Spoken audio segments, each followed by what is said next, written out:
오늘 우리가 이제 추수감사 주일로 드리고 있습니다. 우리 아이들이 있어서 조금 더 이렇게 영상을 통하여서 같이 보고자 합니다. 우리가 교회에서 드리고 있는 이 추수감사 주일은 이제 정확히 말하면 성경에서 출발하겠지만 또 지켜지게 된 것은 또 미국에서부터 시작이 되었죠.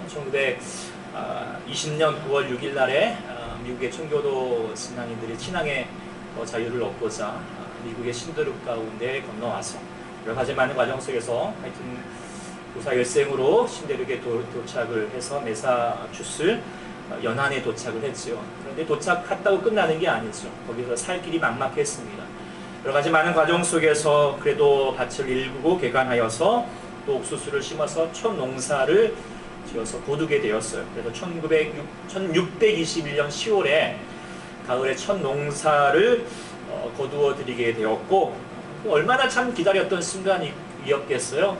근데 그 기쁨을 자신의 또 자기들만의 것을 여기지 않냐고 이 모든 것 하나님의 것입니다. 하나님께 은혜입니다. 라고 하는 마음으로 첫 예배를 드렸죠. 이것이 바로 추수감사 예배의 첫 시작입니다.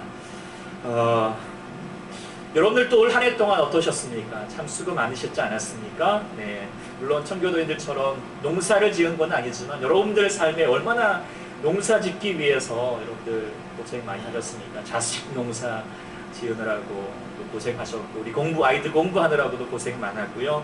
직장에서 여러 가지 삶에 주어진 여건 속에서 수고 많이 하신 줄 믿습니다. 그래서 우리가 또 한 해 가운데 하나님께서 그 수고를 통하여서 열매를 또 결실을 허락하셨는데 그 모든 수고 속에서 우리가 고백하는 마음이 뭐예요? 모든 수고 속에 하나님의 은혜가 더 충만했습니다. 그래서 이 모든 것이 하나님께 감사합니다 라고 드리는 마음이 추수감사 예배를 드리는 저와 여러분들의 마음인 줄 믿습니다. 그런데 제가 더 확신하게 되는 것은 감사가요 더 큰 감사를 낳게 될 줄 믿습니다. 은혜를 아는 자에게 하나님이 더 은혜를 부어주실 줄 믿습니다. 그러하기 때문에 감사하는 우리 여러분들에게 모든 것을 하나님께 영광을 올려드리는 저희의 더 주님께서 더 큰 은혜, 더 큰 감사 드릴 수 있기를 소망합니다. 그래서 나의 나된 것은 다 하나님의 은혜입니다 라고 고백할 수 있는, 그래서 오직 하나님의 은혜, 오직 은혜입니다 라고 하는 우리들의 믿음 고백할 수 있기를 소망합니다. 그래서 그 마음을 우리가 다시 시간에 말씀을 나누고자 하는데요. 오직 은혜라고 하는 신앙이 무엇일까 한번 좀 돌아보는 시간 되었으면 좋겠어요. 첫 번째 오직 은혜의 신앙이라는 게 무엇일까 생각해 보면은 그것은 은혜가 은혜인 줄 알아야 된다라고 하는 거 생각하게 됩니다. 우리 아이들도 잘 알고 여러분들도 잘 아는 우리 이솝 우화가 있지요. 우리 어느 농부가 산길을 걷다가 맹수의 구슬픈 울음소리를 들었습니다. 소리 나는 걸 가보니까 구덩이에 호랑이 한 마리가 빠져 있는 거예요. 꼼짝없이 죽을 것 같아요. 그래서 농부가 불쌍한 마음으로 호랑이를 꺼내 주었습니다. 그랬더니 이게 웬일입니까? 며칠 굶었던 이 호랑이가 이 농부를 잡아먹으려고 그러는 겁니다. 이런 녀석을 뭐라 그러죠? 배은망덕한 녀석이라고 그러잖아요. 그래가지고 이제 농부가 또 억울해가지고 이 호랑이를 달래가지고 처음에는 서로에게도 물어보고 여기에도 물어봤고 마지막에는 토끼에게 물어봤죠. 그래서 이 토끼가 이야기를 듣더니 아유 나는 머리가 나빠서 잘 이해를 못하겠네. 우리 현장에 가볼까? 그래가지고 현장에 가서 재현해보자는 거예요. 그리고 호랑이가 현장에 가가지고 구덩이에 딱 들어가면서 내가 이제 설명을 합니다. 내가 여기 있었고 뭐 이렇게 얘기하는데 그때 토끼가 농부에게 말했지요. 아저씨 빨리 갈 길이 나가세요. 저 배은망덕한 짐승을 도와줬다가 무슨 이익이 있겠어요. 그렇게 해서 농부는 살아났고 호랑이는 얼마 후에 동네 사람들에게 잡혀갔다는 슬픈 이야기이죠. 네. 자, 이 슬픈 이야기가 왜 슬플까요? 호랑이가 잡혀가서 슬픈 걸까요? 네. 슬픈 건 뭐죠? 은혜를 모르는 게 슬픈 거죠. 근데 이 이야기가 남의 이야기가 아니라는 것이죠. 우리 모두의 이야기가 될 수 있다라고 하는 사실입니다. 저와 여러분들도 호랑이처럼 구덩이, 그러니까 죄악의 구덩이에 빠졌습니다. 그리고 꼼짝없이 죽을 수밖에 없습니다. 근데 우리가 이 구덩이에서 살고자 발버둥 치더라도 살 길이 없습니다. 아무리 몸부림쳐도 모든 갖가지 방법을 다 동원을 할지라도 이 구덩이에 스스로 헤어날 길은 없는 것입니다. 근데 오직 방법이 한 가지 있습니다. 그것은 뭐예요? 자신이 아니라 구덩이 밖에서, 그 밖에서에 있는 존재가 자신을 구원해 줄 때, 건져 주어야지 살 길이 있죠. 우리가 지금 이제 3주째 종교개혁의 모토에 대해서 묵상하고 있습니다. 첫 번째 우리가 묵상했던 것이 솔라 스크립투와 오직 성경으로, 두 번째는 솔라 피데 오직 믿음으로, 그리고 오늘은 솔라 그라티아 오직 은혜로라고 하는 말씀을 묵상하게 됩니다. 종교개혁자들이 로마 카톨릭의 잘못된 신앙에 대해서 대항하기 위해서 외쳤던 말, 그 중에 중요한 말이 바로 오직 은혜다라고 하는 말입니다. 그것은 무슨 뜻이냐면 우리의 삶에 하나님께서 그것은 로마 카톨릭이 어떻게 얘기를 했냐면 우리가 구원받기 위해서는 단지 하나님의 은혜만 필요한 것이 아니다. 하나님의 은혜 플러스 뭐가 있냐면 인간의 노력과 의지가 필요하다라고 하는 것을 이렇게 얘기를 했습니다. 그러니까 하나님께 잘 보여야지 우리가 하나님이 우리를 구원해 주신다는 거죠. 인간이 하는 것 보고 하나님께서 구원시켜 주시겠다라고 말씀을 또 얘기하고 있습니다. 그러니까 사람들이 구원받기 위해서 노력해야 된다. 노력하고자 했습니다. 그래서 착하게 살아야 되는 것이고 때때로는 고행과 금욕적인 수행도 감당해야 합니다. 때로는 멋진 베드로 성당을 짓기 위해서 자신의 헌금을 투자를 해야지 하나님이 그거 보고 기뻐하시고 너의 죄를 면하게 해줄 것이다. 천국 가게 해줄 것이다. 라고 말했습니다. 그런데 생각해 봅시다. 과연 우리가 구원받기 위해서 우리가 할 수 있는 거 있을까요? 우리가 구원받기 위해서 이 죄악의 구덩이에서 우리가 살아남을 수 있는 방법이 있을까요? 없습니다. 아무것도 우리가 할 수 있는 게 없습니다. 인성적으로 타락했기 때문입니다. 누가 하셨습니까? 온전히 하나님께서 하셨다라고 하는 사실입니다. 그것이 하나님의 은혜이다라고 하는 것이죠. 농부가 왜 호랑이를 구출해 줬어요? 호랑이 가죽 이렇게 얻기 위해서 구출해 줬을까요? 호랑이가 잘생겨서 그랬을까요? 그냥 단지 불쌍해서잖아요. 예수님께서 우리를 살리시려고 십자가 위에서 죽으셨고 골고다 길을 걸어가셨어요. 우리 죄 때문에. 근데 왜 우리가 예수님께서 우리를 그렇게 그 고통을 속에서 우리 다시 한번 구원하실 이유가 뭡니까? 우리가 이유가 뭐예요? 우리 하나님께 여러분들이 구원받을 만한 이유가 뭐가 있습니까? 돌아보십시오. 우리는 구원받을 만한 이유가 하나도 없습니다. 단 한 가지 이유가 있습니다. 그것은 뭘까요? 우리를 사랑하시기 때문에, 독생자 예수를 아끼지 아니할 정도로 사랑하시기 때문에, 그 사랑의 이유 하나 때문에 모든 것을 버리셔서 우리를 구원하신 줄 믿습니다. 그런데 거기다가 우리의 노력이 있다고 왈가불가하겠습니까? 우리는 고백할 게 하나님 은혜입니다. 오직 은혜입니다. 오직 은혜입니다. 우리가 구원받게 되는 거 오직 하나님의 은혜인 줄 믿습니다. 라고 고백할 수 있는 저와 여러분 될 수 있길 간절히 소망합니다. 우리의 구원은 오직 하나님의 은혜입니다. 근데 구원받은 것만 우리가 하나님의 은혜일까요? 그 다음은 어떨까요? 구원받은 이후에 우리의 삶의 모든 것은 그것도 하나님의 은혜인 줄 믿습니다. 지난 금요일에 묵상하였던 말씀을 다시 한번 나눠봅시다. 누가복음 12장에 보면 부자가 있죠. 이 부자가 이렇게 곡식을 쌓고 있지만 그냥 곡식이 얻어진 게 아니에요. 노력을 한 거예요. 봄부터 씨를 뿌리고 열심히 수고했고 땀을 흘렸고 열심히 자신의 노력을 했죠. 그래서 농사가 잘 되어서 소출이 풍성했다라고 되어 있습니다. 그래서 곡식에 막 그렇게 쌓을 곳이 많아진 거예요. 그래서 곡간을 헐고 내 곡간에다가 이 곡식을 다시 저장을 해가지고 정말 한번 잘 먹고 잘 살아야겠다라고 하는 생각을 가졌어요. 여러분들 이 부자를 보면서 어떤 생각이 드세요? 왜 이렇게 말할 수 있을 거예요? 참 저 사람 성공했다. 참 잘됐다. 이렇게 물어갈 정도일 거예요. 그런데 하나님이 이 부자를 보고 뭐라고 얘기했어요? 어리석은 자요 라고 말하고 있습니다. 어리석다는 거예요. 뭐가 어리석느냐? 여러 가지가 있겠지만 한 가지만 본다면 이 부자가 왜 자기 곡간에 자기 곡식들을 쌓아두려고 했어요? 왜요? 그건 자기 거니까요. 자기가 수고했으니까 이건 내 거예요. 그러니까 내 곡간에, 내 공간 안에, 내가 소유한 공간 안에 두려고 하는 것이죠. 다른 곳 가운데, 다른 곳에 두려고 하지 않습니다. 자기 거니까요. 그런데 한번 생각해 보자는 거예요. 너 지금 제대로 계산하자는 거예요. 너 이거 정말 네 거냐? 네 거랑 네 거냐는 거예요. 단순히 보기에는 자기 것 같죠. 네, 그러나 그렇지 않잖아요. 그가 열심히 씨를 뿌렸어요. 그 씨는 어디서 났습니까? 씨를 땅에 뿌렸습니다. 그 땅은 어디서부터 출발하였습니까? 농사를 짓기 위해서 여러 가지 많은 햇빛이 필요하고 비가 필요하고 적당한 바람이 필요합니다. 그 모든 건 누가에게 제공해 줬습니까? 거기에 답을 지불했을까요? 농사를 짓기 위해서 자기의 몸이 필요합니다. 오가는 발걸음 가운데 그 농토까지 가는데 또 여러 가지 많은 안전도 필요합니다. 그저 이루어진 걸까요? 주님이 말씀하십니다. 어리석은 자라는 거예요. 계산 제대로 하자는 거예요. 네가 정말 이게 네 거냐, 네 것만일 것 같으냐 라고 하는 것을 이야기하고 있습니다. 만일에 내 영혼을 내가 붙잡아주지 않으면 네가 오늘 당장 죽을 수밖에 없는 목숨인데 왜 그것을 자신의 것이라고 함부로 자기 것이라고 그렇게 속단하느냐. 계산하라면 조금 더 정확하게 계산하라는 것이죠. 어리석다라고 하는 말인 것입니다. 여러분들은 어떻습니까? 우리 아이들에게 한번 좀 이렇게 생각해 봅시다. 우리 아이들이 열심히 공부해서 100점을 받았습니다. 오, 대단한 일이죠. 우리 아이들 100점 받았는데 한번 생각해 봅시다. 이 아이가 100점을 받기 될 때 이 100점에 자기의 점수는 얼마나 될까요?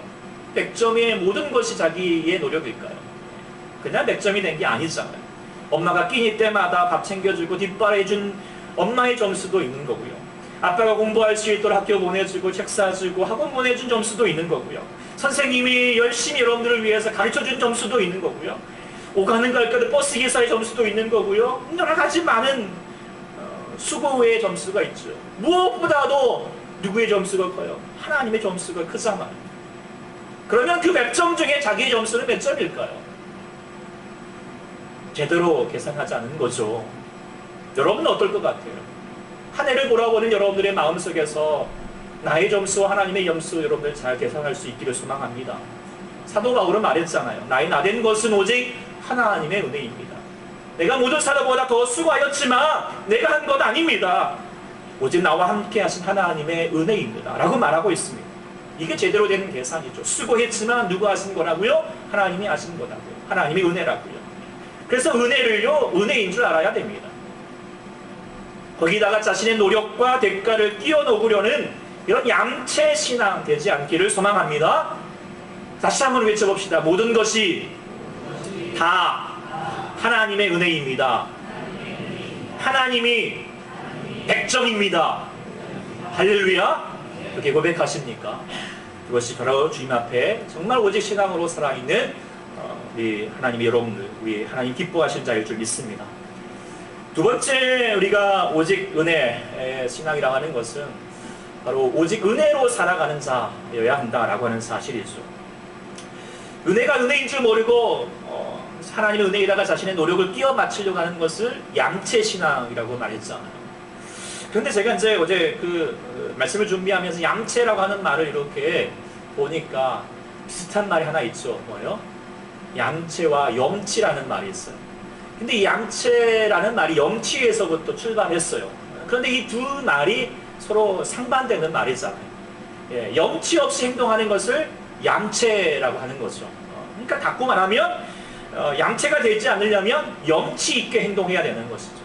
자, 그렇다면 우리가 얌체 신앙이 되지 말자라고 말한다면 우리가 그러면 염치 신앙이 되겠구나라는 생각을 가질 수 있겠죠. 그래서 하나님의 은혜가 은혜인 줄 안다면 그 은혜를 보답하는 심령으로 하나님께 염치 있게 살라라고 말할 수 있을 것입니다. 하나님께서 은혜를 주셨으면 나도 하나님께 드려야 된다. 그래서 하나님과 내 사이에서 기브 앤 테이크가 있어야 된다. 주고받은 게 있어야지 라고 말할 수 있을 것입니다. 어때요? 근데 이 말이 맞을 것 같습니까? 만들 듯 하지만 신앙생활을 제대로 이해하지 못하고 있는 내용입니다. 10절을 한번 다시 한번 묵상을 해봅시다.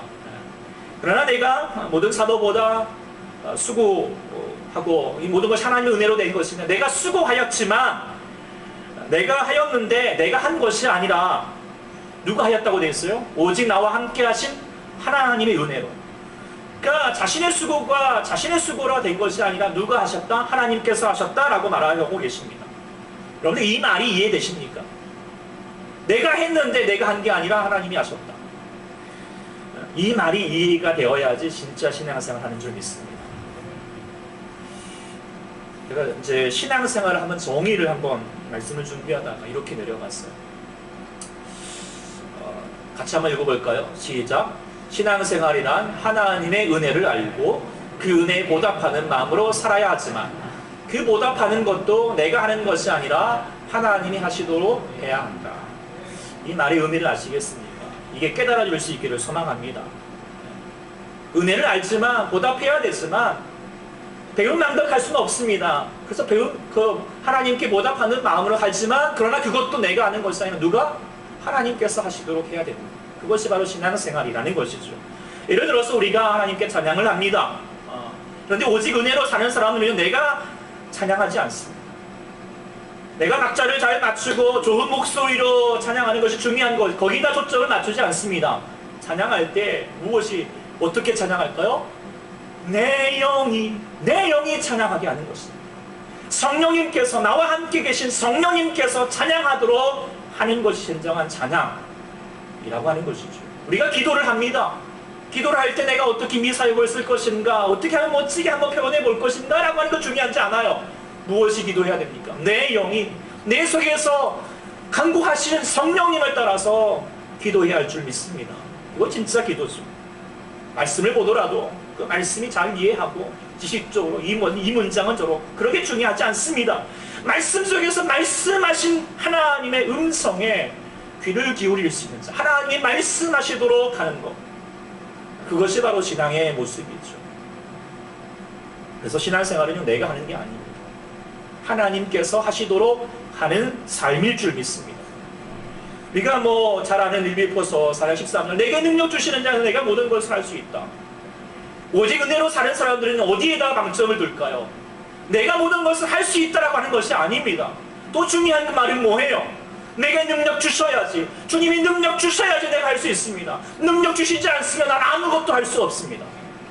그렇게 고백할 수 있기를 소망합니다. 은혜로 사는 사람, 찬양도 하지만 은혜 아니면 우리는 살아갈 수 없다라는 거예요. 나는 주 없이 살 수 없다라고 말하는 거. 그래서 우리는 더 구할 수밖에 없습니다. 주의 은혜, 하나님을 더 구할 수밖에 없다는 거예요. 그래서 우리 염치불고하고요, 더 구해야 합니다. 더 하나님께 간구해야 됩니다. 하나님도 은혜를 주십시오. 하나님께서 우리가 하나님의 은혜로 구원을 받았지만, 그래서 그 안에서 우리가 새로운 피조물, 변화된 삶을 살기를 원하지만 우리에게 변화된 삶을 살라고 요구하는 것이 아니에요. 그리스도 안에 있으면 너희가 변화된 삶을 살게 될 것이라고 말씀하신 줄 믿습니다.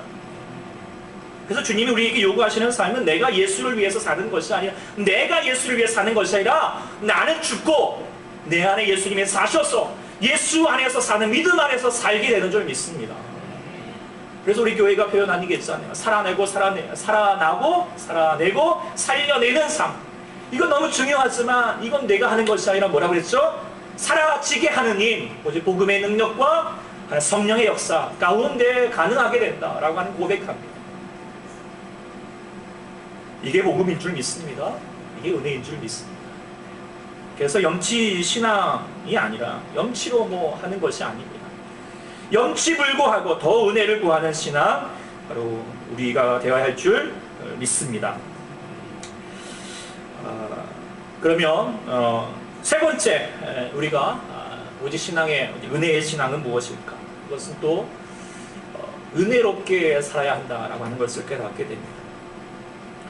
오늘 바울은 나의 나된 것은 하나님의 은혜다라고 그렇게 얘기하고 있습니다. 그래서 하나님의 은혜인 줄 알고 도의에서 말하기를 내게 주신 그 은혜가 헛되지 않았으면 좋겠다라고 그렇게 얘기했죠. 은혜를 아는 사람은 은혜가 헛되지 않게 살아야 합니다. 은혜가 헛되지 않으려면 어떻게 살아야 될까요? 은혜롭게 살아야죠. 은혜롭게. 근데 무엇이 은혜롭게 사는 것일까요? 간단히 좀 세 가지를 이야기해 보면은, 먼저는 겸손일 것입니다. 오늘 구절에 보면은 사도 바울이 말했습니다. 나는 사도 중에서 가장 작은 자라라고 말했죠. 이 말은 자기의 이름을 빗대어 쓰이게 한 말이죠. 바울이라고 한 뜻은 원래 작은 자라는 뜻을 가지고 있어요. 근데 이 바울이라고 한 이름을 가지기 전에 그 이름이 뭐였습니까? 사울이었죠. 그러니까 사울이라는 뜻은 큰 자예요. 자기는 큰 사람이 되고 싶다는 거예요.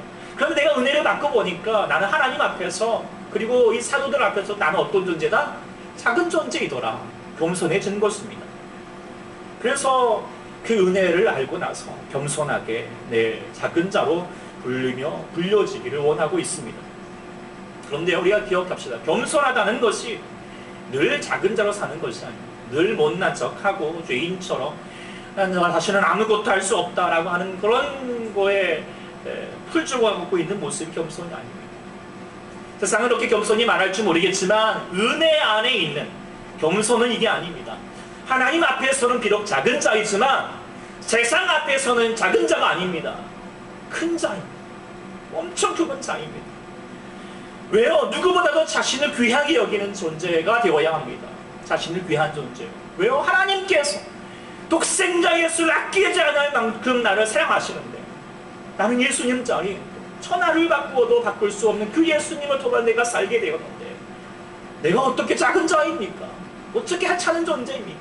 나는 귀한 존재입니다. 그리고 주님 아버지 앞에 당당하게 나아가는 겁니다. 자신을 함부로 여기지 않습니다. 그 자신의 귀함을 알고 귀하게 살아가는 사람, 그 사람이 겸손한 사람, 은혜 가운데 있는 겸손한 사람인 줄 믿습니다. 그렇게 우리가 바라볼 수 있기를 소망합니다. 두 번째는 뭘까요? 감사하는 신앙이겠지요. 은혜 가운데 있는 사람이 늘 버릇처럼 할 수 있는 말이 뭘까요? 그것은 감사합니다. 할렐루야, 감사합니다. 그런데 우리가 언젠가부터 감사하는 말이 인색해졌어요. 왜 그럴까요? 감사한 일이 없어서 그럴까요? 하나님의 은혜가 우리 가운데 그 사람에게 모자라서 그럴까요? 결코 그렇지 않습니다. 은혜가 모자라서가 아니라 은혜가 은혜인 줄 몰라서 그렇겠지요. 그저 당연한 것처럼, 그저 내가 한 것처럼 그렇게 잘못 착각하고 있고 어리석은 미부자처럼 생각하기 때문이겠지요. 그러나 저와 여러분들은, 은혜 받은 우리들은, 은혜를 아는 저희들은 하나님 아버지 앞에, 그리고 모든 사람들 앞에 감사했어야 할 줄 믿습니다. 더욱더 어떻게 해요? 범사에 감사하자는 거예요. 범사에 감사하자라고 하는 것은 작은 것부터 감사하자는 거예요. 작은 풀 한 폭이 오늘 하루 이렇게 아침에 일어나면서 이 아침을 주신 것도, 하늘의 이 높은 하늘과 그 작은 것부터 지나치지 않고 감사할 수 있는 능력을 가질 수 있기를 소망합니다. 뿐만 아니라 내게 좋은 일이어도 좋겠지만 좋지 않은 일도 있어도, 때로는 원하지 않고 고통스러운 일이 있을지라도 감사할 수 있기를 소망합니다. 왜냐하면 그때라도 우리 하나님은 그 하나님의 은혜는 여전하리라고 믿기 때문이겠죠. 하나님께서 그 고통을 통하여서 더 큰 축복을 이루어 가실 것을 믿는 것입니다. 아니, 더 정확하게 말하면 우리가 더 큰 축복을 이루고자 한다면 우리가 더 감사해야 할 줄 믿습니다. 감사하는 자에게 더 감사하게 될 일이 있음을 깨달을 수 있는 우리 모두가 될 수 있기를 소망합니다. 세 번째 은혜의 삶이라고 하는 것은 나눔의 삶이죠. 누가복음 12장 다시 한번 얘기해 봅시다. 어리석은 부자, 왜 하나님께서 어리석은 자라고 했습니까? 곡식을 쌓아두려고만 했지 나눌 생각하지 못했습니다. 그 곡식이 자신의 것이 아닌데도 불구하고 자신의 것이냐 움켜잡으려고만 했습니다. 하나님은 그런 거, 하나님은 결코 좌시하지 아니하시고 거두어 가시겠다라고 말씀하고 있습니다. 재물은요, 쌓아두는 게 아니에요. 나누라는 것이죠. 우리가 아모스 말씀을 이제 묵상하고 있습니다. 아모스 말씀 주제 말씀이 무엇이죠? 오직 공의를 물같이 정의를 물같이 공의를 마르지 않은 강같이 흐르게 하죠. 5장 24절 말씀인데요. 여기서 중요한 말 우리가 묵상했잖아요. 하나님이 원하시는 정의가 뭐냐? 흐르게 하라는 것이죠. 왜요? 물이니까요. 물과 같이 생각하라는 것이죠. 물은 무엇입니까? 쌓이지 않습니다. 물은 쌓을 수가 없습니다. 물은 이렇게 가두어두면 어떻게 될까요? 예, 제가 일주일 만에 갈아가지고 지금 먹고 있습니다. 금요일날 먹었어요. 배가 잠깐 아프더라고요. 예. 왜 그럴까요? 예, 쌓아두고 있으니까. 가두어두고 있으니까. 가두어두면 썩습니다. 어떻게 해야 살아납니까? 흘려보내야 됩니다.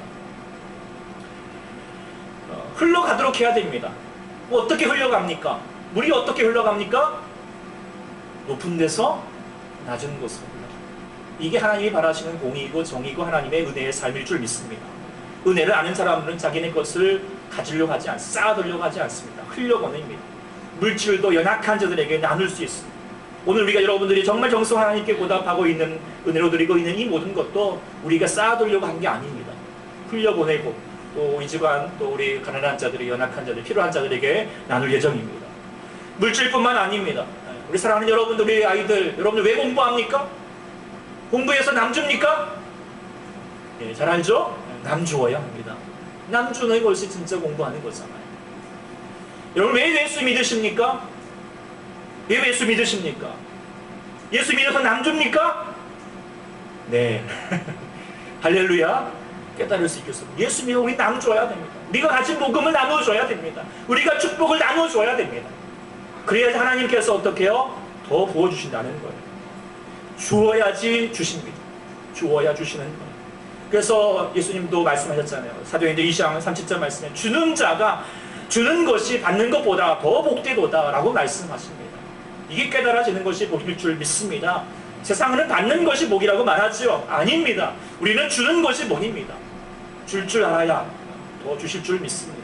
그러니까 손을 움켜잡지 마십시오. 더 많이 세우려고 하지 마십시오. 주님께서 우리가 주셨던 것을 하나님의 은혜로 안다면 주의 나라와 주의 뜻을 위해서 복음을 전하는 일에 하나님의 도움이 필요한 자들 가운데 나눠줄 수 있기를 소망합니다. 그래야 하나님께서 채워주실 줄 믿습니다. 말씀을 마치면서 계속 저는 이 찬양이 요즘 계속 마음 가운데 맴돌고 있습니다. 하나님의 은혜, 나를 지으십니까? 하나님, 나를 부르십니까? 하나님. 더욱더 이 찬양이 많이 좀 묵상이 되었던 것은 이 작곡자인 신상우라고 하는 분인데요. 이 신상우라고 하는 분이 얼마 전에, 지난달에 10월 달에 작곡하셨습니다. 네, 하나님의 부르심을 받았죠. 여러 가지 참 많은 곡들을 참 우리 교회 가운데 많이 주었던 분인데 그 중에서 이 대표적인 곡입니다. 근데 이분이 한 번은 이제 CGN TV에서 이렇게 자신이 왜 이 곡을 이렇게 짓게 되었는지 말한 적을 제가 들은 적이 있는데 동기가 그런 거예요. 자신이 하나님의 부름을 가지고 이제 하나님을 위해서, 하나님의 노래를 위해서 작곡하겠습니다 라고 그렇게 부르심을 잡았는데 그때부터 더 어려운 거예요. 그래가지고 이제 그 고형원 씨라고 하여튼 그 같이 든 뭐 사역자가 이렇게 소위 말하는 빈대로 산 거예요. 이렇게 불부터 산 거죠. 그러면서 그분도 힘들고 자기도 힘들고 그러면서 신세가 너무 답답한 거죠. 그러다가 한탄한 거예요. 하나님 부르셨으면 책임을 좀 지셔야지. 이게 뭡니까? 그래서 마음이 더 강팍해지들 않은 거예요. 그러다가 오늘 본문 말씀 묵상하게 되었다는 거예요. 나된 것은 오직 하나님의 은혜다. 하나님의 은혜다. 계속 그 말씀 묵상하니까 자기 마음 가운데 하나님의 은혜가 다시 차오르기 시작하는 거예요. 그러면서 회개하였고 펑펑 울고 그리고 나서 이 가사를 통하여서 하나님께 고백하는 마음으로 찬양하게 되었다라고 하는 것이죠. 그리고 나서 상황은 물론 순간 바뀌지 않았지만 은혜를 회복하니까 점점점 자기의 마음도 회복하게 되고 또 자신의 삶도 바뀌게 되더라는 거예요. 그래가지고 하나님 은혜를 많이 더 주셔서 뭐 노래 잘하는 주몽, 뭐 대조영 하여튼 몇 개 있어요. 하여튼 그런 뭐 OST도 막 참여하는 그런 대작곡가가 되었다라고 하는 거. 결론이 뭡니까? 같은 상황일지라도 중요한 게 뭐냐면 우리의 마음의 은혜가 메마르지 않도록 하는 거라는 거죠. 은혜가 메마르지 않도록 하는 거. 추수감사는 드리는 우리 안에 나의 나된 것은 오직 하나님의 은혜입니다. 우리가 눈물 어린 마음으로 우리의 마음의 깊은 곳에서 촉촉하게 메마르지 않은 심령으로 올려드릴 수 있는 우리 모두가 될 수 있기를 소망합니다. 그래야 하나님께서 우리에게 더 큰 은혜 주실 줄 믿습니다. 그 믿는 마음으로 다시 한번 이 찬양 드리고 기도하는 시간 되었으면 좋겠습니다. 모든 것이 하나님의 은혜입니다. 이거 내가 한 거라고 그렇게 함부로 적당하자. 내가 수고했지만 그래도 하나님께서 하신 것입니다. 그리고 나는 하나님 은혜로 산 것입니다. 그리고 내가 은혜인 줄 알고 더 은혜에 보답하는 삶으로 그래서 은혜를 구하는 삶으로 나아갑니다. 그런 마음을 가지고 찬양 드리겠습니다.